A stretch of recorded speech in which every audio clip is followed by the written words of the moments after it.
আজকে আমরা ভবিষ্যতের সমাজ গড়ার একটা বিস্তারিত নকশা নিয়ে কথা বলবো। এই নকশার অনুপ্রেরণা কিন্তু একটা প্রাচীন গ্রন্থ। চলুন এই ব্যাপারটা একটু গভীরে খুঁটিয়ে দেখা যাক। আমাদের এই আলোচনার একেবারে কেন্দ্রে আছে গুরু দেলোয়ার হোসেনের লেখা দি আর্কিটেক্টস অফ টুমরো বইটার কভারেই দেখুন একটা আলোকিত সভ্যতার কথা বলা হচ্ছে, যা ন্যায় বিচার, স্বাধীনতা আর সমৃদ্ধি এনে দেবে বলে প্রতিশ্রুতি দিচ্ছে। তো এই যে একটা আলোকিত সভ্যতার কথা বলা হচ্ছে, এর ভিত্তিটা আসলে কি? আসুন এর পেছনের মূল নীতিগুলো এক এক করে দেখি।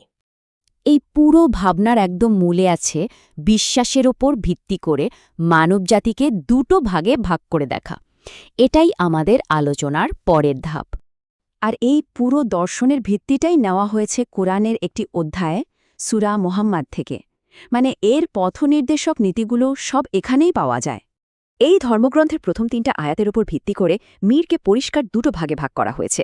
একদিকে আছেন বিশ্বাসীরা, যারা সত্যকে অনুসরণ করেন, যাদের পাপ ক্ষমা করা হয় এবং অবস্থার উন্নতি ঘটে। আর অন্যদিকে আছেন অবিশ্বাসীরা, যারা মিথ্যাকে আঁকড়ে ধরে, যাদের সমস্ত কাজ নিষ্ফল হয়ে যায় এবং তারা ধ্বংসের অপেক্ষায় থাকে। এই বিভাজনটাই কিন্তু পরে সবকিছুর ভিত্তি। এই ভাগাভাগিটা আরও স্পষ্ট হয়ে ওঠে একটা গুরুত্বপূর্ণ উদ্ধৃতিতে: আল্লাহ বিশ্বাসীদের অভিভাবক, আর সত্য অস্বীকারীদের কোনো অভিভাবক নেই।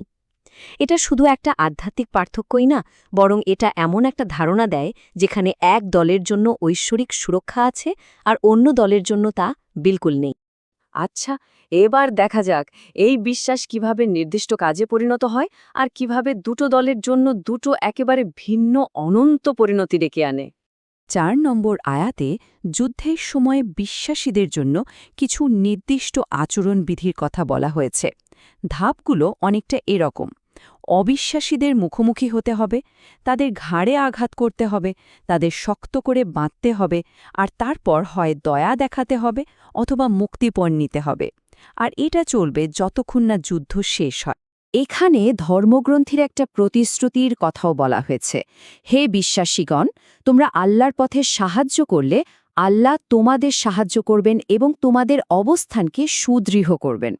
এটা অনেকটা একটা ঐশ্বরিক চুক্তির মতো, যেখানে বলা হচ্ছে যে উদ্দেশ্য পূরণের সাহায্য করলে তার বিনিময়ে ঐশ্বরিক সাহায্য পাওয়া যাবে। ১২ নম্বর আয়াতে দুটো একদম আলাদা চূড়ান্ত পরিণতির কথা বলা হয়েছে। বিশ্বাসীরা এমন বাগানে প্রবেশ করবে যার নিচ দিয়ে নদী বয়ে যায়। অন্যদিকে অবিশ্বাসীরা পশুর মতো ভোগবিলাস আর খাওয়া দাওয়া করবে, আর তাদের শেষ ঠিকানা হবে জাহান্নামের আগুন। বিশ্বাসীদের জন্য যে জান্নাতের কথা বলা হয়েছে তার বর্ণনা কিন্তু বেশ বিস্তারিত। ১৫ নম্বর আয়াতে বলা হচ্ছে সেখানে থাকবে বিশুদ্ধ পানির নদী, এমন দুধের নদী যার স্বাদ কখনো বদলাবে না, মনোরম মদের নদী আর খাঁটি মধুর নদী। সাথে থাকবে সব রকমের ফল আর তাদের প্রভুর তরফ থেকে ক্ষমা। বুঝতেই পারছেন, বর্ণনাগুলো খুবই আকর্ষণীয় করে তোলা হয়েছে। ঠিক একই আয়াতে এর উল্টো দিকে জাহান্নামের শাস্তির এক ভয়ঙ্কর ছবিও দেওয়া হয়েছে। সেখানে বলা হচ্ছে তাদের ফুটন্ত পানি পান করতে দেয়া হবে, যা তাদের নাড়ি ভুঁড়ি পর্যন্ত ছিন্ন ভিন্ন করে দেবে। পুরস্কারের ধারণার ঠিক কি ভয়াবহ এক বিপরীত চিত্র। এখন প্রশ্নটা হল, এই যে প্রাচীন একটা ধর্মগ্রন্থের কথা, এই বিশ্বদর্শন, এটা আজকের দিনে আধুনিক যুগে কিভাবে ছড়ানো হচ্ছে? এখানে আমরা দুটো ছবি দেখতে পাচ্ছি: বাম দিকের আলোকিত সভ্যতার প্রতীক আর ডান দিকে এমএফটিভি প্রেসের লোগো। বোঝাই যাচ্ছে একটা মূল ধারণা থেকে কিভাবে একটা ডিজিটাল বিপ্লবের দিকে নিয়ে যাওয়া হচ্ছে। এই এমএফটিভি প্রেসকে আসলে দেখানো হচ্ছে একটা ডিজিটাল মিডিয়া বিপ্লবের মাধ্যম হিসাবে। এর মূল উদ্দেশ্যই হল এই বার্তাটা আজকে দর্শকদের কাছে পৌঁছে দেওয়া। তো সব মিলিয়ে আমরা কি বুঝলাম? এই যে ধর্মগ্রন্থ, দর্শন আর মিডিয়া, এদের মধ্যেকার সম্পর্কটা ঠিক কি?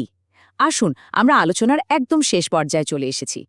পুরো বিষয়টাকে যদি আমরা একবারে দেখি তাহলে ব্যাপারটা এরকম: একটা প্রাচীন গ্রন্থ সূরা মুহাম্মাদ, যা নিয়মকানুন আর বিশ্বদর্শন ঠিক করে দিচ্ছে। এরপর একটা আধুনিক বই দি আর্কিটেক্টস অফ টুমরো, যা সমাজের লক্ষ্যটা কি হবে তা বলছে।